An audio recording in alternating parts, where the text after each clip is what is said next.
যে head অফিসটো sub অফিসৰ নিচিনা ব্যৱহাৰ কৰি আছে আৰু সাব অফিসটোহে হেড অফিসৰ নিচিনা ব্যৱহাৰ হৈ আছে BKWAC ৰ ফান্ড 1,50,00,000 টকা কিয় ইউজ কৰিলে ৰাইজক মিছলিড কৰা মানে আপুনি নিজে মিছলিড হোৱা আপুনি এই গেজেটটো ফলো কৰি প্লাই অনিল বসুমতাৰী ডাঙৰীয়াক ইএম বা সিএম বা চেয়াৰমেনৰ পৰা তেখেলক উলাব লাগে আসাম গভৰ্ণমেণ্টে এই ল বনোৱাৰ পিছতো কেনেকৈ তেখেতক চিফ বনালে আৰু কেনেকৈ অনিল বসুমতাৰীক চেয়াৰমেন বনালে আমাৰ কুৱেশ্যন আছে চৰকাৰলৈও আছে ৰাইজকো আমি জনাইছো এইটো কথা আপোনালোকক জনাইছো আপোনালোকে বিচাৰ কৰিব নমস্কাৰ আমি আজি হঠাতে প্ৰেছ ৰিলিজত আহিব লগা হ'ল বিশেষ কেইটামান পইণ্টৰ কাৰণে যোৱা 18 জুলাইত আমাৰ UBPFৰ এটা মিটিঙত প্ৰেছ ৰিপৰ্টাৰ সকলে মনিল বসুমতাৰীক কেইটামান কুৱেশ্যন কৰিছিলে সেই কুৱেশ্যন কৰোঁতে তেখেতে হেড অফিস আৰু সাব অফিসৰ যিটো কথা সেইটো কথা তেখেতে কৈছিলে যে গুৱাহাটী বদলেণ্ড ভৱনটো BKWACৰ হেড অফিস আৰু সঞ্জাৰী নগৰ সিমেন্ট চাপৰিটো সাব অফিস এটো আমি সকলোৱে জানো এটো আমাৰ গভৰ্ণমেণ্টে নটিফিকেশন কৰিছে আমি হেতু ভালকৈ জানো কিন্তু যেটো হেড অফিস এই হেড অফিসটো কেনেকৈ হ'ব লাগে হেড অফিস মানে কি হেড অফিসত কামবোৰ হ'ব লাগে সাব অফিসত কি হ'ব লাগে কেতিয়াবা বাই চেন্সত কিবা কাৰণত দূৰত কিবা কাম থাকিলে সাব অফিসত হ'ব লাগে কিন্তু আমাৰ ক্ষেত্ৰত এতিয়া আমি উল্টা হোৱাটো আমি দেখিছো যে হেড অফিসটো সাব অফিসৰ নিচিনা ব্যৱহাৰ কৰি আছে আৰু সাব অফিসটোহে হেড অফিসৰ নিচিনা ব্যৱহাৰ হৈ আছে তা কথাটো এই কাৰণে ক'লো আমি যেতিয়া হেড অফিসত আমি কিবা এটা কাগজ বা কিবা পেপাৰ দিবলৈ যাওঁ বা কিবা কামৰ সূত্ৰ আমি কিবা জানিব যাওঁ তেতিয়াহলে আমি কোনো এটা পিপিৰাক আমি লগ নাপাওঁ আমাক ৰাইজে কৈছে আৰু কিবা এটা পেপাৰ দিবলৈ গলে আমি কাক দি আহিব লাগে কেয়াৰটেকাৰ এজনক দি আহিব লাগে হয় আমি বহুতবাৰ নিউজ কৰাৰ পিছতো তেখেত সকলৰ গা লৰা নাই আমি আৰু এটা কথা আমি জানো ঠিক আছে বদলেণ্ড ভৱনটো তেখেতে হেড অফিস কৰাৰ কাৰণে প্ৰমোদ বড়ো ডাঙৰীয়া বিটিসি যিজন চিফ প্ৰমোদ বড়ো ডাঙৰীয়াই তেখেত সকলক দিয়া বুলি কৈছে বহুত ডাঙৰ কথাৰে কৈছে তেখেতে প্ৰমোদ বড়ো ডাঙৰীয়াই আমাক বদলেণ্ড ভৱনটো হেড অফিস কৰাৰ কাৰণে দি দিছে কিন্তু প্ৰমোদ বড়ো ডাঙৰীয়াই কোনো ধৰণৰ ৰিটেন পেপাৰ ৰিটেন এগ্ৰিমেন্ট আমাৰ BKWACক দিয়া নাই কালি প্ৰমোদ বড়োক যদি দৰকাৰ হৈ যায় সেই ভৱনটো তেতিয়াহলে কালি প্ৰমোদ বড়োই আকৌ আমাৰ পৰা লৈ ল'ব এতিয়া কথাটো হৈছে যিটো অফিসত হেড অফিস কৰিছে যিটো বদলেণ্ড ভৱন অজন্তা পৰ্টত থকা যিটো বদলেণ্ড ভৱন এই ভৱনটোত সাৰ্টেন নাই য'ত ৰিটেন নাই এগ্ৰিমেন্ট নাই যে এইটো হেড অফিস আপোনালোকক দিছো তেনেকুৱা যদি এগ্ৰিমেন্ট নাই তেনেকুৱা এগ্ৰিমেন্ট নোৱা এটা টেম্পৰাৰী লোৱা এটা ঘৰত BKWACৰ ফান্ড 1,50,00,000 টকা কিয় ইউজ কৰিলে কি কাৰণত ইউজ কৰিলে তেখেত সকলে য'ত নেকি ভাড়া কালি যা বুলি ক'লে কালি যাব লাগিব পৰখি যা বুলি ক'লে পৰখি যাব লাগিব তেনেকুৱা এটা আনকন্ডিশন এটা জায়গা য'ত BTCৰ হাতত থাকে BTCয়ে যদি ৰিটেন যদি এগ্ৰিমেন্ট কৰা নাই আমি জানো এটো ৰিটেন এগ্ৰিমেন্ট কৰা নাই তো তেনেকুৱা এগ্ৰিমেন্ট নোহোৱা এটা অফিসত কিয় আমাৰ বড়ো ৰাইজৰ ট্ৰেজেডি আনা টকা পইচাটো তেখেত সকলে 1,50,00,000 টকা কিয় ইউজ কৰিলে তাত আৰু কি কাম কৰিলে তাতে আমি দেখিছো খালি কালাৰ কৰা দেখিছো আৰু সাইনবোৰ্ড দেখিছো আৰু কেইটামান ডেস্ক বেঞ্চ দেখিছো পাস তো হিমানখিনি পইচাৰে কি 1.5 কোটি টকা গল নেকি এটো ৰাইজক আমি খুদিছো আমি BKWACৰ ইএম সকলক খুদিছো হেতু আমাৰ বড়ো ৰাজ্যৰ ট্ৰেজেডি আনা পইচা হে পইচাটো কিয় মিস ইউজ কৰিছে আমাক ৰিপ্লাই লাগে আপোনালোকে ৰিপ্লাই দিয়ক আৰু ৰাইজক আমি এৰি দিছো আপোনালোকে খুদক তেখেত সকলক যে যিটো আনসাৰ্টেন ভাড়া ঘৰ এটাত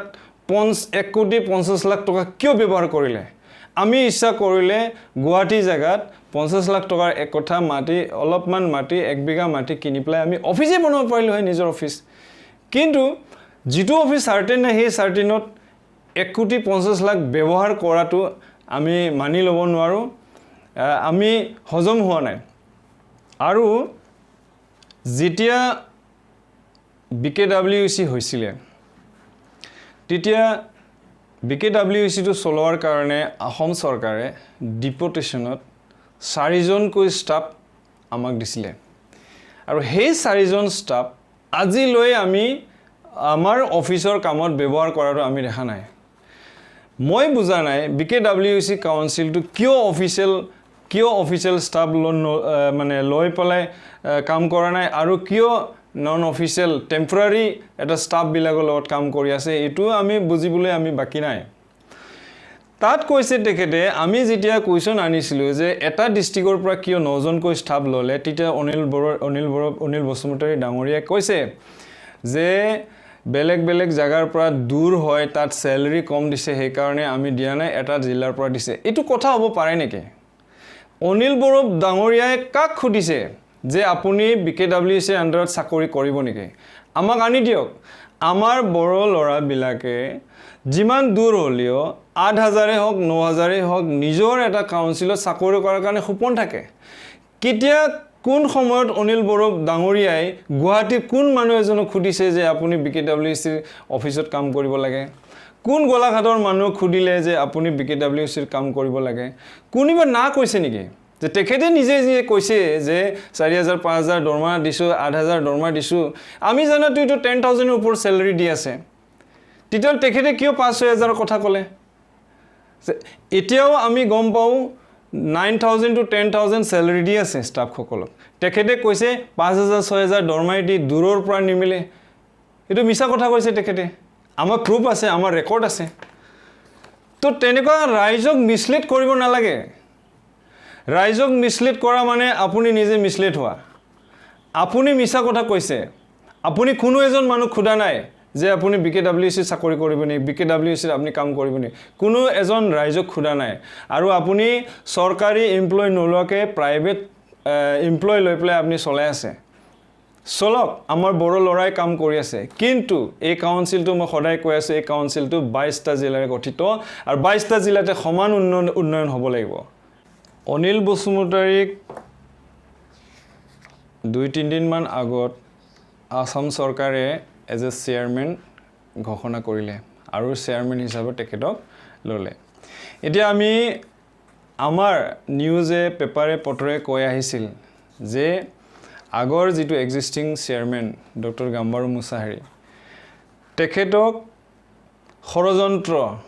পলিটিক্যালি মাৰ্ডাৰ কৰি প্লাই তেখেত সকলে ব্ল্যাকমেইলিং কৰি প্লাই তেখেত সকলে চেয়াৰম্যানৰ পৰা নুমাই দিলে তাৰ পিছত আমি ভাবিছিলো BKWAC সকলোৱে মিলি প্লাই সকলোৱে কথা পাতি প্লাই এটো কৰা হৈছিল আৰু তেখেতে বাৰবাৰ কৈছিলে যে আমি গাম্বাৰু মুছাহাৰীক বহুত সময় দিছো বহুত সময় দিয়াৰ পিছত তেখেতে আমাক ৰিপ্লাই দিব পৰা নাই তাৰ কাৰণে আমি ডিসিশন লৈছো এবলা সম্পূৰ্ণ মিছা কথা ইয়াত আমাৰ ৰেকৰ্ড আছে এই ৰেকৰ্ডত লিখা আছে প্ৰথম ডক্টৰ গাম্বাৰু মুছাহাৰীক তেখেত সকলে নোটিস দিছিলে সেই নোটিছত তেখেতে হাজিৰ হৈছিল কাউন্সিল হেদিনাই তেখেতে এফিডেভিট দিছিলে যে মই এইবোৰ টকা পইচা লেন্ডাৰ আমাৰ একো হোৱা নাই কোম্পানীৰ লগত মোৰ তেনেকুৱা একো কথা নাই তেতিয়া সেকেন্ড টাইম তেখেত সকলে কৈছিলে তেতিয়া হলে আপোনালোকে সেই কোম্পানী বিলাকৰ পৰা ক্লিন চিট আনি দিয়ক নেক্সট টাইম তেখেতে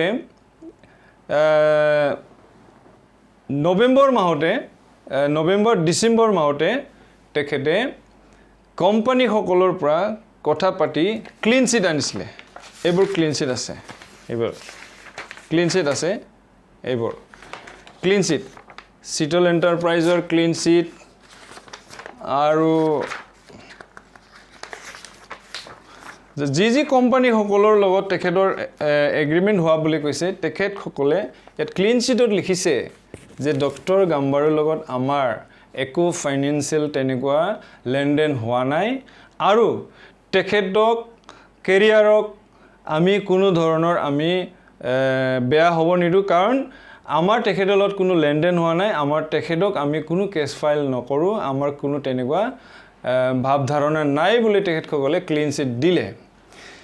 কি তেতিয়া তেখেত সকলে কলে আমি বিবেচনা কৰিম আলোচনা কৰিম মিটিং কৰিম কৰি পিছুৱাই আলটিমেটলি তেখেত সকলে কি কৰিলে তেখেতক পাৰ্মানেণ্টলি কোনো বিচাৰ নোহোৱাকৈ কোনো কথা নোহোৱাকৈ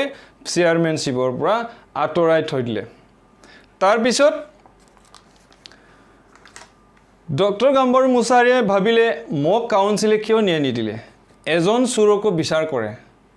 মইতো চুৰ কৰা নাই মইতো অপেনলি কৈছোঁ অপেনলি মই গৈছোঁ পেপাৰ দিছোঁ মোৰ ওপৰত বিচাৰ কিয় নহ'ল আৰু বিচাৰ নোহোৱাকৈ মোক চেয়াৰমেনশ্বিপৰ পৰা কিয় নোমালে সেই কথাটো সেই কুৱেশ্যনটো জানিবৰ কাৰণে তেখেতে হাইকোৰ্টৰ ওচৰত বিচাৰ দিছে যে BKWACক তেখেতে কোৱা নাই BKWACয়ে অন্যায় বিচাৰ কৰি তেখেতক আউট কৰাৰ কাৰণে তেখেতে হাইকোৰ্টৰ ওচৰত কৈছে তেখেতে অসম চৰকাৰক কেছ দিয়া নাই তেখেতে BKWACৰ ওপৰত কুৱেশ্যন কৰিছে যে মোক আপোনালোকে আঁতৰাৰ মোৰ বিচাৰ কিয় নকৰিলে মোক বিচাৰ নকৰাকৈ মই এজন UBPৰ ফাউণ্ডাৰ মই ফাউণ্ডাৰক উইদাউট বিচাৰ আপোনালোকে কেনেকৈ নোমাব পাৰিলে মোক কিয় ডিগ্ৰেড কৰিলে সেই কথাটো সেই কুৱেশ্যনটো জানিবৰ কাৰণে তেখেতে হাইকোৰ্টত কেছ এটা ফাইল কৰিছে সেই কেছত আজিলৈকে BKWACৰ কোনো মেম্বাৰ আৰু আসাম চৰকাৰৰ IS বিষয়া আসাম চৰকাৰৰ আমাৰ ডিপাৰ্টমেণ্টেল যেটো বিষয়া তেখেতসকলে আজিলৈকে একো ৰিপ্লাই দিব পৰা নাই আজিলৈকে একো হিয়াৰিং নহল তাৰ সত্ত্বেও যোৱা হেৰিত অনিল বসুমতাৰী ডাঙৰীয়াক চেয়াৰমেন হিচাপে ঘোষণা কৰিলে এখন আসাম চৰকাৰে বনোৱা এখন গেজেট এই গেজেটটোত ইয়াত লিখা আছে কোন ব্যক্তিক কেনেকৈ ইয়াত নিযুক্তি দিয়া হ'ব কৰ হ'ব লাগিব কোনটো এৰিয়াত হ'ব লাগিব ইয়াত মেনশ্যন কৰা আছে মই ইয়াতে আপোনালোকক জানাৰ কাৰণে এক লাইন মই গেজেটৰ মই লাইন দুটামান পঢ়ি দিওঁ ইয়াত লিখা আছে 3.1 There shall be a welfare autonomous council to be called the Bodo Kosari Welfare Autonomous Council for the Bodo Kosari community inhabitants villages of Assam outside the six-sidle area and may include area under existing tribal autonomous council with prior consultation with existing tribal autonomous council under state act as may be notified by government in the official gazette. Your meaning to hoise ki kunuba jodi six-sidle area member ইয়াতে BKWAC এৰিয়াৰ আন্ডাৰত EM বা GM বা member একোই হ'ব নোৱাৰে কিন্তু আমি অসম চৰকাৰক এটো কথা ক'ব বিচাৰিছো ডিপাৰ্টমেণ্টেল মন্ত্ৰী ডাঙৰীয়া ৰণস্পিকৰ ডাঙৰীয়াকো আমি ক'ব বিচাৰিছো আমাৰ IS বিষয়া বাইদেউকো আমি ক'ব বিচাৰিছো ইয়াতে অনিল বসুমতাৰী ডাঙৰীয়াৰ ইয়াতে ভোটাৰ কাৰ্ডছ আছে এটো ভোটাৰ কাৰ্ড চাওক এটো ভোটাৰ কাৰ্ড এটো আছে ইয়াতে আমি প্ৰিন্ট কৰিছিলো যোৱা 10 জুন 2023 লৈকে তেখেতে কাৰ্বি আংলঙৰ এটা বাসিন্দা কাৰ্বি আংলঙৰ ভোটাৰ তেখেতে six-sidle এৰিয়াৰ এজন ভোটাৰ সেই six-sidle এৰিয়াৰ ভোটাৰ এজনে আমাৰ BKWAC কাউন্সিল যত গেজেটত লিখা আছে তো তেখেতে কেনেকুৱা BKWACৰ এজন মেম্বাৰ EM চেয়াৰমেন হ'বলৈ পালে অসম চৰকাৰে আইন বনায় কিন্তু আইনটো তেখেতসকলে উলংঘা কৰে আমি কি বুজিম যে তেখেতসকলে এটো পলিটিক্যালি কৰিছে না কি কৰিছে না তেখেতসকলে গেজেট পঢ়া নাই আমি ক'ব নোৱাৰো কিন্তু এই গেজেটত লিখা আছে six-sidle এৰিয়াৰ যিকোনো এজন মেম্বাৰে BKWACৰ কাউন্সিলৰ আন্ডাৰত EM বা GM হ'ব নোৱাৰে আৰু six-sidle এৰিয়াৰ বাহিৰৰ যিবিলাক কাউন্সিল ট্ৰাইবেল এক্সিস্টিং কাউন্সিল তাৰো পৰা যদি ৰিপ্ৰেজেন্ট কৰিব লাগে তেতিয়া হলে সেই এক্সিস্টিং ট্ৰাইবেল কাউন্সিলৰ পৰা প্ৰায়ৰ পাৰমিশন লৈ পলাইহে তেখেতসকলে ৰিপ্ৰেজেন্ট কৰিব পাৰে ঠিক তেনেকুৱা আমি আজি অসম চৰকাৰে গেজেট বনাই দিছে যে বলে এটোৰ আন্ডাৰতে সব হ'ব কিন্তু আমি দেখিছো অনিল বসুমতাৰী ডাঙৰীয়াৰ ক্ষেত্ৰত আমি এটো ফলো কৰা আমি দেখা নাই আৰু তেখেতে এজন six-sidle এৰিয়াৰ মানুহ হয় এটো ভোটাৰ কাৰ্ডৰ প্ৰমাণ হয় আৰু যদি তেখেতে মিছা কথা কৈছে তেতিয়ালে হেতু দায়ী হ'ব এটোত লিখা আছে এটো আমি 10 জুন 2023 3 আমি এটো প্ৰিন্ট আউট কৰিছো অনলাইনৰ পৰা আমি কোৱা কথা নহয় এটো অনলাইনৰ পৰা আমি প্ৰিন্ট কৰিছো ইয়াত লিখা আছে অনিল বসুমতাৰী কোড ডিফু অনিল বসুমতাৰী কোড আছে তেখেতৰ সিৰিয়াল নম্বৰ মই কৈ দিছো 745 সিৰিয়াল নম্বৰ লাংহিন পামগাঁও হাই স্কুল তেখেতৰ সেন্টাৰ ইয়াত লিখা আছে তো তেনেকুৱা এজন মানুহ তেনেকুৱা এজন ব্যক্তিক BKWAC কাউন্সিলৰ চেয়াৰম্যান বনোৱাটো লজ্জাজনক আমাৰ কাৰণে আমাৰ বড় ৰাজ্যই জানিব লাগে যে তেখেতে কেনেকুৱা আইন উলংঘা কৰি পেলাই কাৰ্বি আংলং 6 শিডিউল কাউন্সিলৰ পৰা আহি ইয়াত কেনেকুৱা ইএম হ'ব পাৰে চেয়াৰম্যান হ'ব পাৰে আমি ধিক্কাৰ দিছো গভৰ্ণমেণ্টক আপোনালোকে গেজেটখন বনাইছে আৰু এই গেজেট মতে আপোনালোকে কাম কৰক মই ট্ৰাইবেল মিনিষ্টাৰ ৰুনুস্পিকো ডাঙৰীয়াকো কৈছো আপুনি এই গেজেটটো ফলো কৰি প্লাই অনিল বসুমতাৰী ডাঙৰীয়াক ইএম বা সিএম বা চেয়াৰম্যানৰ পৰা তেখেলক উলাব লাগে এটো আমাৰ ডিমান্ড আছে আৰু এই গেজেটটো যদি মিছা আপোনালোকে বনোৱা যদি গেজেট মিছা তেতিয়ালে আমি কবলৈ নাই আমাৰ কথা হৈছে কি অনিল বসুমতাৰী ডাঙৰীয়াই ভুলগতভাৱে মানে কাৰবা এজনক বলিৰ পথা বনাই পেলাই তেখেতে চেয়াৰম্যান হ'ব বিচাৰিছে আৰু হৈছে অলৰেডি হৈছে যিজন মানুহৰ কোডৰ এখন কেছ চলি আছে ন্যায় চলি আছে আমি জনাইছো তেখেতে 6 শিডিউল এৰিয়াৰ মানুহ হয় ইয়াত ৰাইটস নাই তথাপিও আসাম চৰকাৰে আজিলৈকে কাণ খাৰ নিদিলে আৰু ইয়াতে লিখা আছে যদি কোনবা ভাবে ইনক্লুড কৰিব পাৰে এক্সিস্টিং ট্ৰাইবেল কাউন্সিল য'ত 6 শিডিউল নাই সেই কাউন্সিল বিলাকৰ মেম্বাৰ সকলে ৰিপ্ৰেজেন্ট কৰিব পাৰে কিন্তু তাৰ পৰাও প্ৰায়ৰ পাৰমিশন লাগিব এক্সিস্টিং কাউন্সিলক সাপোজ আজি মিনিষ্টাৰ ডাঙৰীয়াই আমাৰ BKWACৰ কাউন্সিল এই গেজেটত লিখা আছে যে ইয়াত লিখা আছে 6 শিডিউল এৰিয়াৰ কোনো মেম্বাৰে আমাৰ BKWACৰ কাউন্সিলৰ ইএম বা জিএম হ'ব নোৱাৰে আৰু ইয়াত লিখা আছে যে এক্সিস্টিং ট্ৰাইবেল কাউন্সিলৰ লোকসকলেও ইয়াতে ইএম বা জিএম হ'ব পাৰিব যদিহে এক্সিস্টিং ট্ৰাইবেল কাউন্সিলে প্ৰায়ৰ পাৰমিশন দিব লাগিব এতিয়া আমি এটো কথা ক'ব গৈছো আমাৰ আজিৰ যিজন চিফ মিনিষ্টাৰ বসুমতাৰী তেখেতে MAC মিছিং অটোনমাস কাউন্সিলৰ এজন লোক হয় তেখেতে চিফ হবৰ কাৰণে ইএম হবৰ কাৰণে MAC মিছিং অটোনমাস কাউন্সিলৰ পৰা প্ৰায়ৰ পাৰমিশন ল'ব লাগে আৰু এই পাৰমিশনটো তেখেতে লোৱা নাই বুলি আমি জানো তাৰ সত্ত্বেও আসাম গভৰ্ণমেণ্টে এই ল বনোৱাৰ পিছতো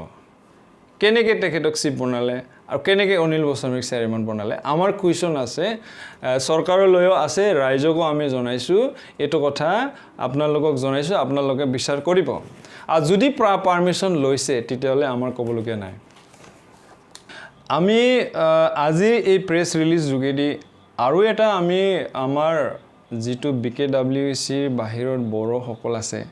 তেখেতসকলক আমি এটা এৱাৰনেছ মানে যিটো কয় আমি স্বাৱলম্বী কথা ক'ব বিচাৰিছো কাৰণ আমাৰ BKWACৰ যিটো কাউন্সিলৰ যিটো স্থিতি এই স্থিতিটো আমাৰ বড়ো ৰাইজে হয়তো নাজানে এই কাউন্সিলটো আজিৰ ডেটত এটো ইন্টাৰিম কাউন্সিলটো কেতিয়াও পাৰ্মানেন্ট নহয় আৰু লাইফ টাইম নহয় কিন্তু আমাৰ বড়ো ভাই সকলে এতিয়া কিছুমানে কবাত কাম স্কিমৰ কাম কৰি আছে কোনবা কৰাৰ কাৰণে কিবা টকা পইচা লেনদেন আগতীয়াকে যদি কৰিছে তেখেতসকলে খুব সোনকালে কামখিনি আদায় কৰি লওক 3 মাহৰ ভিতৰত কামবিলাক আদায় কৰি ল'ব লাগে আৰু যদি কোনবা কাম কৰি গৈছে অলৰেডি পইচা পোৱা নাই তেখেতসকলে কাউন্সিলত যাই পইচাটো খুজিব লাগে আমি জানাত 21-22ৰ পইচা 18 নাই জিৰো পইচা নাই সব দিয়াবলৈ আদায় কৰিছে কিন্তু আমাৰ ওচৰত কমপ্লেইন আহিছে যে পুৰণা কাম কৰি যোৱা কিছুমান মানুহে আজিলৈ পইচা পোৱা নাই যা হওক এটো গল কিন্তু এই কাৰণে মই কৈছো আপোনালোকক কোনোবা যদি নতুনকৈ কামৰ কাৰণে কিবা কথা পাতি আছে তেতিয়ালে আপোনালোকে কোনো ধৰণৰ টকা পইচা লেনদেন কৰাৰ দৰকাৰ নাই কাৰণ এই কাউন্সিলটো এটা ইন্টাৰিম কাউন্সিলৰ লাইফ অনলি 6 মান্থ হয় এক্সটেনশন কৰিলেহে এটো বাঢ়ি যায় কিন্তু এক্সটেনশন কৰি থাকিলে আমাৰ এই BKWAC যেটো বড় জাতিৰ স্বাৰ্থ এই স্বাৰ্থটো পূৰণ নহয় যে ইন্টাৰিম কাউন্সিলত কি হয় ফিক্সড আমাৰ প্যাকেজ না থাকে যে ইমান কৰিম ইতিয়া গভৰ্নমেন্টে নিজৰ ইচ্ছামতে আমাৰ মোবিলাইজেশন কিছুমান আমাক ফান্ড দিব এই ফান্ডেনি আমি চলিব লাগিব সেই কাৰণে আমি ইমিডিয়েট ইলেকশনৰ কাৰণে আমি লাগিব লাগে হেতুৰ কথাক মই এই কাৰণে কৈছো আপোনালোকে সজাগ হওক আপোনালোকে কোনো ধৰণৰ টকা পইচাৰ কোনো লেনদেন বা কোনবা যদি আশ্বাস দিছে আপোনালোকে 2-3 মাহৰ ভিতৰত কৰিলো কাৰণ এই কাউন্সিলটো এটা ইন্টাৰিম কাউন্সিল ইটো আজিও বন্ধ হ'ব পাৰে কালিও বন্ধ হ'ব পাৰে ইটো আপোনালোকে নাভাবিব যে ইটো জুনে চলাইছে 5 বছৰ 6 বছৰ ইটো থাকিব হেতু কালিও বন্ধ হৈ যাব পাৰে ইটো ইন্টাৰিম কাউন্সিল কালিও আসাম চৰকাৰে বন্ধ কৰিব পাৰে কাৰোবাৰ কমপ্লেইন গলে আজিও যদি কমপ্লেইন কৰি দিও কালি বন্ধ হৈ যাব পাৰে হেগৰে ইটো লাইফ নাই ইটোৰ ক্ষেত্ৰত আমি শুনিছো আমাৰ UBPF ডাঙৰীয়া সকলে গাঁৱে যাই প্লাই স্কিম ভগাইছে কবাত বাথু মন্দিৰৰ ওয়াল দিম কবাত ৰাস্তা বনাই দিম বুলি তেখেত সকলে কৈছে তেখেত সকলে মই জানাত EMGM একো নহয় কিন্তু কেনেকে কাৰ সাহসত এনেকুৱা স্কিম ভগাই ফুৰিছে ডিক্লেয়াৰ কৰি ফুৰিছে মই নাজানো এটো বৰ মানে বেলেগ কথা এটো মই নাজানো কিহৰ কাৰণে তেখেত সকলে তেনেকুৱা ৰাইজক মিসলিড কৰিব বিচাৰিছে মই বুজা নাই তথাপিও তেখেত সকলে যদি দিব পাৰে দিয়ক আমাৰ কোনো আপত্তি নাই আমি ওয়েলকাম কৰিছো তেখেত সকলে ডেভেলপ কৰাটো আমি বিচাৰিছো কিন্তু মই ৰাইজক এটা কথা কৈছো এই কাউন্সিলটো ইন্টাৰিম কাউন্সিল আজিও ভাঙিব পাৰে কালিও ভাঙিব পাৰে এই কাৰণে আপোনালোকে যদি কিবা তেনে ধৰণৰ কথা ভাবিছে তেতিয়ালে আপোনালোকে অলপ আঁতৰত থাকিব চেষ্টা কৰক